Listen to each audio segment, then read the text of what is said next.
నేను daily duty నుంచి వెళ్ళేసరికి నాకు ఈ టైమే అవుతుంది. ఒక్కొక్కసారి నా టార్గెట్‌కి ఇంకొంచెం దగ్గరగా ఉంది, ఇంకా టార్గెట్ అవ్వలేదు అనుకుంటే మాత్రం ఒక్కోసారి ఇంకా లేట్ కూడా అవుతది. ఈరోజు కార్‌కి సంబంధించిన ఈవెంట్ ఏదో పెట్టారు. అది చూడడానికి కూడా మాకు టైం లేదు. మార్చ్ మంత్ కదా! ఆడిటింగ్స్ ఉంటాయి. ఆ వర్క్స్ ఉన్నాయన్నమాట స్టోర్‌లో అయితే. మార్చ్ మంత్ కదా! ఎండింగ్‌లో ఆడిటింగ్స్ ఉంటాయి. ఈలోపు ఆడిటింగ్‌కి సంబంధించిన వర్క్స్ చాలా ఉంటాయి పెండింగ్స్‌లో. అవి అన్నీ చూసుకొని క్లియర్ చేసుకుంటూ ఉండాలి. ఒక పక్క కస్టమర్స్ని చూసుకుంటూ, ఒక పక్క స్టోర్లో వర్క్ చేసుకుంటూ చాలా స్ట్రెస్గా అనిపిస్తుంది. ఇంత స్ట్రెస్లో కూడా నాకున్న ఒకే ఒక్క హ్యాపీనెస్ ఏంటి అని అంటే నా కూతురు, మా హస్బెండ్ అనమాట.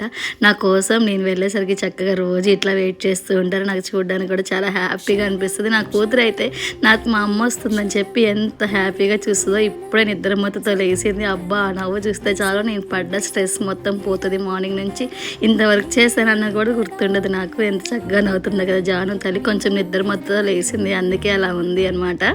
అంతకుముందు నా కోసం మా హస్బెండ్ వెయిట్ చేసేవాళ్ళు, అలాగా ఇప్పుడు నా కూతురు వెయిట్ చేస్తుంది. ఇంకా నెక్స్ట్ పార్టీ ఎప్పుడు వస్తుందో ఏంటో. నెక్స్ట్ పార్టీ అంటే అర్థమయ్యే ఉంటుంది కదా, 4th నెంబర్ అనమాట. వాళ్ళ కోసం మళ్ళీ ఏంటో సంచి పట్టుకొని వచ్చాను అనుకుంటున్నారు. అది పాత బ్యాగ్ అనమాట. ఈరోజు ఒక కొత్త బ్యాగ్ తీసుకున్నాను. పక్కన లావీ లక్స్ అని చెప్పి బ్రాండ్ ఒకటి ఉంది.